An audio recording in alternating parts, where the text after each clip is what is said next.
All right.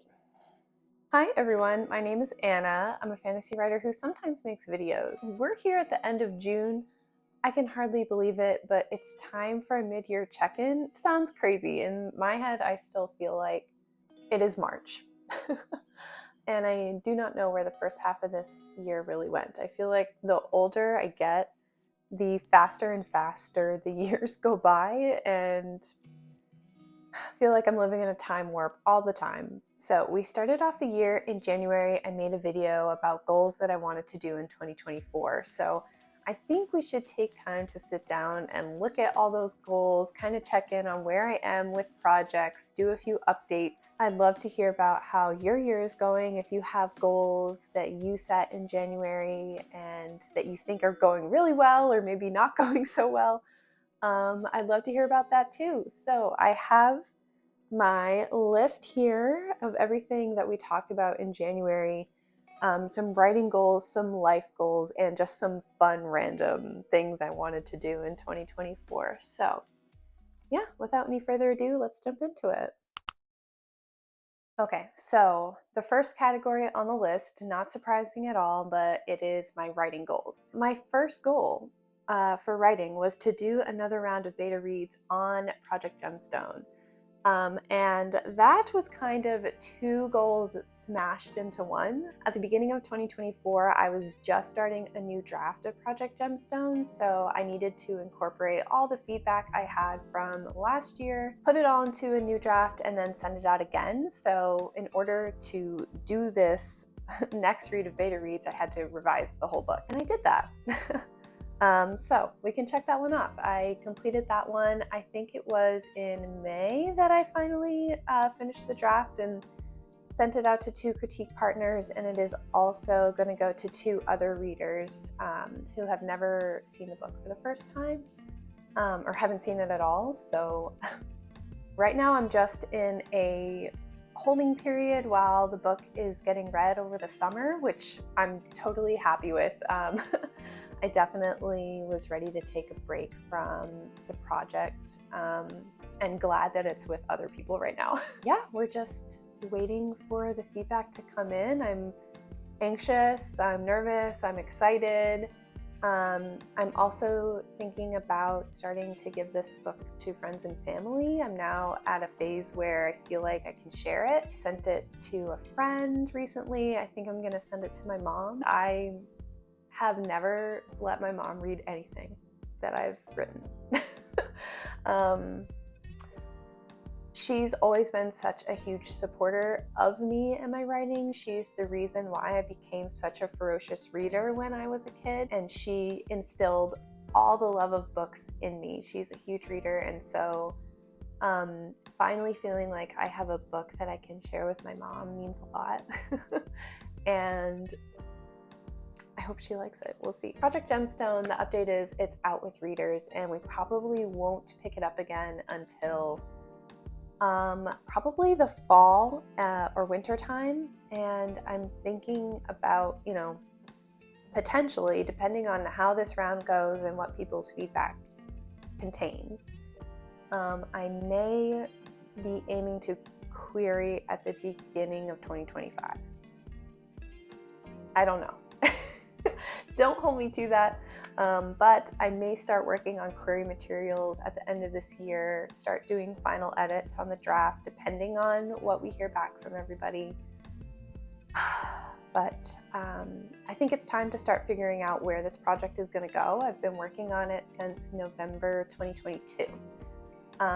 So I don't want it to turn into a project that I work on for 5 years and just kind of like spin my wheels. I want to get better at finishing things and moving on to other projects or sequels. That's all far in the future, but that is kind of where my head is at as far as Project Gemstone. Next up for writing goals, we had brainstorm for Sound of the Wind 2.0, deep character work, and outline. So this was in regards to my old fantasy book. It was an elemental fantasy called Sound of the Wind that I was working on when I first started this channel a couple years ago. And it had been backburnered for a long time. I pretty much figured out that I wanted to do the book over from scratch. I didn't really like my characters very much. I didn't have a good grasp of the plot. Plot and character were not intertwined. And I wanted to just take it all back to the building blocks and kind of use the lessons that I learned with Project Gemstone. That was my goal. I have not touched this book at all, but I think that's because the goal kind of changed for me and I kind of got yanked in a different direction. So let's talk about it. Once I finished this last draft of Gemstone and sent it out, I finally had some brain space and I finally got to like power down. And I was having a lot of fun reading work by my critique partners when we did our swap. And, you know, it finally just gave my brain time to mull things over, and I got hit with a new book idea.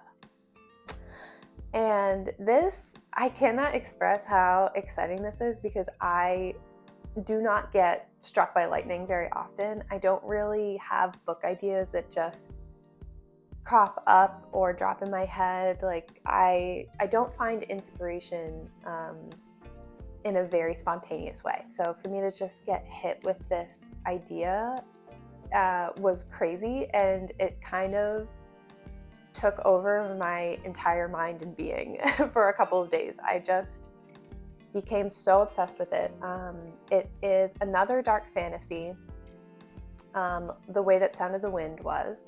And so I am kind of shifting gears into, instead of replotting that book, I am going all in on this new book idea, and I'm really excited about it. I probably am not going to divulge very much about the plot or characters because the truth is I know so little at this point. Like, it is just vibes, it's ethereal, it is just a couple of plot points beaded on a string. I don't have a lot to go off of, but at the same time, it's kind of exciting. And I'm kind of excited at the idea of discovery writing this and seeing what happens and just following my inspiration. And I'm kind of resisting the urge to like outline it to death because I know that will kind of kill it for me at this point. So long story short, this like brain rot, dark romantasy book has completely taken over my writing brain. And while Gemstone is out doing its thing with beta readers, I want to quickly make progress on it to see if there's anything really there. And obviously, if I am going to query next year, I would love to have something else in my back pocket, something that's very different from Gemstone. So if an agent doesn't necessarily think that project is marketable the way that I fear, but they maybe like something about me, then I could have another book in my back pocket. And right now I don't have that. And so I really like the idea of getting a couple of other ideas in motion, and especially excited about this one. The big news that I have to share about this project is that I am actually going to be committing to fast drafting it in July, August, and September. I kind of want to throw up when I say that because I really jumped into it very quickly, and that is because I'm going to be taking the Reedsy course, How to Write a Novel. As a part of that course, you are meant to be fast drafting about 1,000 words a day as you're taking the course. It's a 100-day course. I was very kindly offered a complimentary spot on the course to test it out and see what I think about it. And so in order to do that, I felt like I really needed to be fast drafting the way that the course recommends. And it was all very well timed because this came about when the idea had just hit me and I was really excited about it. And I think this will really just help me keep the momentum going, I mean, by force. And I'm so glad that I get to do this when I have a new idea that I'm starting from scratch. There's a lot more on that to come, so I hope that you will be excited to see that. I hope you'll keep an eye out for it. Please cheer me on. This is going to be really challenging. It's a big time commitment. It's a lot of work.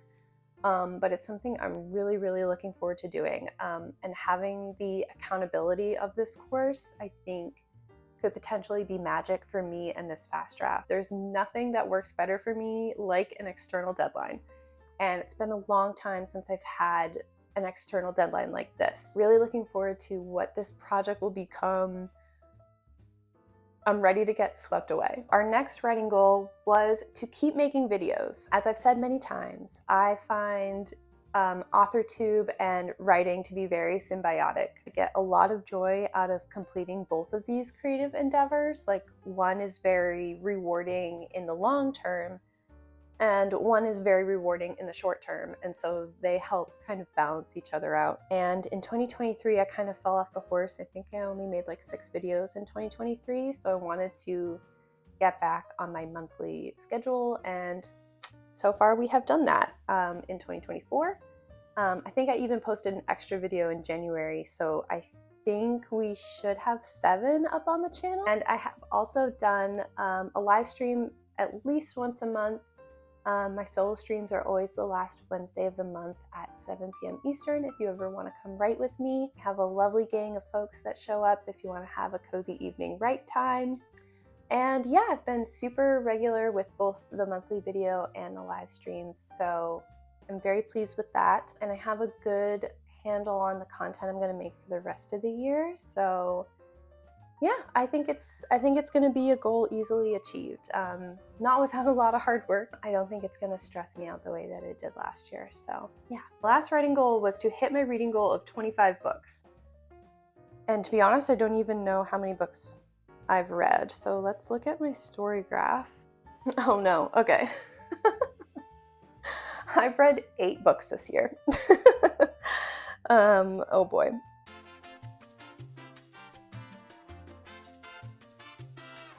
I know I'm going to read The Host in August because I'm hosting for the Nostalgia Train book club.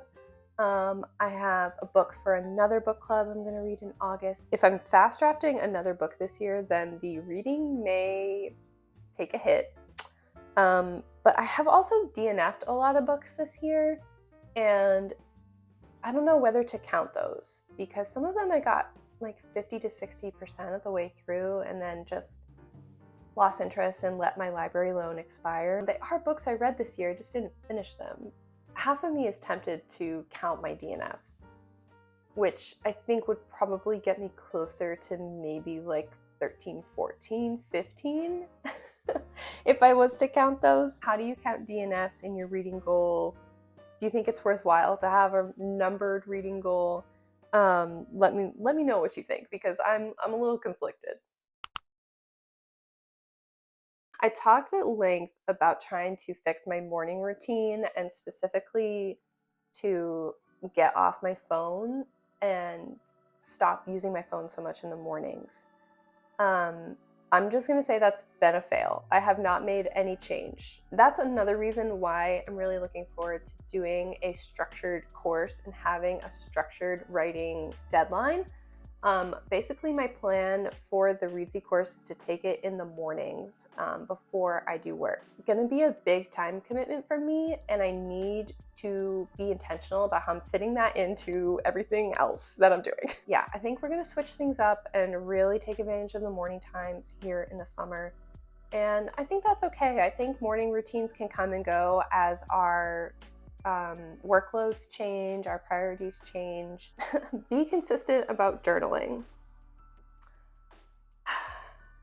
It is better than in the past. Still not what I want it to be. It's still a little sad. I've journaled about once a month. I'm happy that it's going in an upward trajectory, but it's not there yet. A change that I've done that I think is helping is I took both my journals out of my traveling cover. I like that a lot when I'm moving back and forth and I throw it in a bag and it's protected, but it has the effect of like, I'm always using my bullet journal and then my other journal is just in the back covered, and it's kind of like out of sight, out of mind. I'm leaving both journals on my desk like this where I can see them. Just that visual cue of like, oh, my journal exists has helped, and I have reached for it more. And that's something that really worked for me back when I was like in the heyday of my journaling, where I wrote like every other day, was I carried that thing with me everywhere, and I always had it laying on my desk. I always had it in my bag. They got really beat up and they got really dirty because they were not covered, and I took them everywhere. But it had the effect of me actually filling up the journal. Okay, our last life goal is exercise. I had a really, really big goal to be exercising 15 times a month, which is about every other day. And this was a big change for me because I was very wishy-washy about exercise. I'm very proud of how I've done. In the first quarter of the year, in January, February, March, I crushed it. I did so well, you guys. I hit my goal all 3 of those months. I was on a roll. I was in such a routine. I felt amazing. It felt so much better. Ugh, just so good for my mental health. Q2 was a bit of a different story. Q2 was really, really busy with trips, and in Q1 I didn't have very many trips. And the thing about traveling is it just throws me completely for a loop, and all the routines go out the window.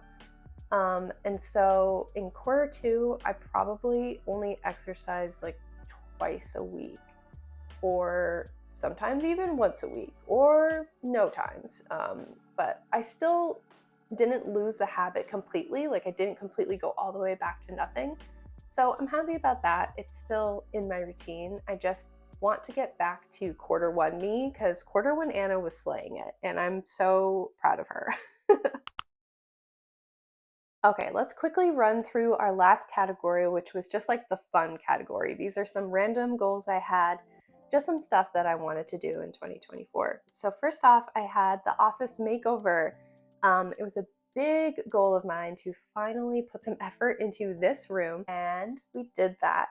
I made a whole video out of it. If you're interested, you can see my trials and tribulations, but in the end, I'm really happy with how the room turned out. I'm really glad I made it a specific goal to do, because I know how easy it is for these things to like get away from us. I feel like that's the thing with house projects, is they're always there in our peripheral, and we feel like we're gonna do them someday, and the years just go by and the years go by.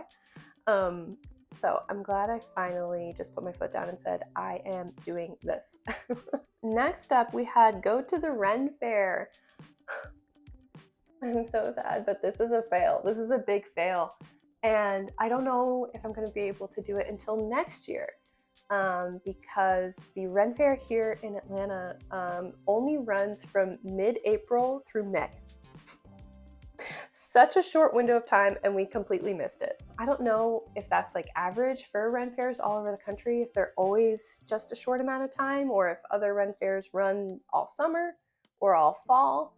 But we completely missed the boat on ours, and it makes me sad because I knew I had a short window. I just didn't know that it was that short. Yeah, unfortunately, I think this is going to get bumped to 2025, but I'm really determined to go someday. Like, I'm not over it. I still really want to do that. Okay, and last we had Skillshare learning once a month. I had things like drawing and sewing on my list. I really enjoyed my Skillshare subscription in Q1. Once again, Q1 Anna was slaying the game. She was on top of her shit, and I did Skillshare once a month. I did some writing stuff, I did some journaling stuff, and I did some Procreate. I've been learning Procreate on the iPad, and so I've done a bunch of Procreate courses, which has been so helpful. There's so much you can do in Procreate, and I would never stumble upon all of it just on my own. So watching how other people use it has been super, super helpful. I fell off the boat in Q2. That's not through any fault of the platform. It's just me and my time management, and the months going by so fast. And then I get to like here at the 26th, 27th, and I haven't done my Skillshare of the month, and I'm like, ah, and I also have to edit a video, and so I don't know. It's becoming like another obligation that I have every month, but it's one that I really enjoy once I just pick the thing and start doing it. So it's like not hard, but the friction to starting can be hard. Yeah, I'm not giving up yet, but we got like a 50% success rate on this so far. I'm definitely going to count my months in the Readsy course towards this goal. So doing learning on that platform rather than Skillshare, I'm just counting that as my learning goal because it's going to be a lot more intensive than Skillshare, and I'll have more than earned it, I think. I'll hopefully start doing more Skillshare stuff in wintertime, and I think that sounds really nice and cozy, you know, when it starts getting cold again, to start getting into sewing, to get back into Procreate. Like, it was just really nice in the beginning of the year, and so I think once we get back into that wintertime feeling, I think that's really the vibe. And I'm not sponsored at all by Skillshare, by the way. Not at all. I'm just a person who pays for it because I'm a nerd. Wow, that was everything we had on our list. I'll put up here on the screen the full list, how I did, the boxes that I got to check. I don't think it was very many, but maybe a few. Overall, I'm really happy with how the goals are going so far. Obviously, there are some that I could do a lot of work on, but I feel like we had a really good start to the year. Q and Anna, I'm aiming for her. She's going to make another appearance. I can feel it. I think 2024 is going to keep bringing amazing things. I'm so excited specifically about the writing and where both Project Gemstone and my new romantasy book are going to go this year. It's hard to predict from where I'm sitting right now, but I feel like a lot of evolution is coming, and I'm very happy about that. Yeah, and I thank you guys so much for following my journey and for having this catch up with me. I would love to know if you have some goals that you're crushing. Please let me know. Give me some inspiration for goals that I could set for next year. I always love to hear what people do for like their fun goals or like little random tidbits that you added to your list this year. But yeah, I think that's going to be it for me. So thank you as always so much for watching, and I'll see you in the next one. Bye.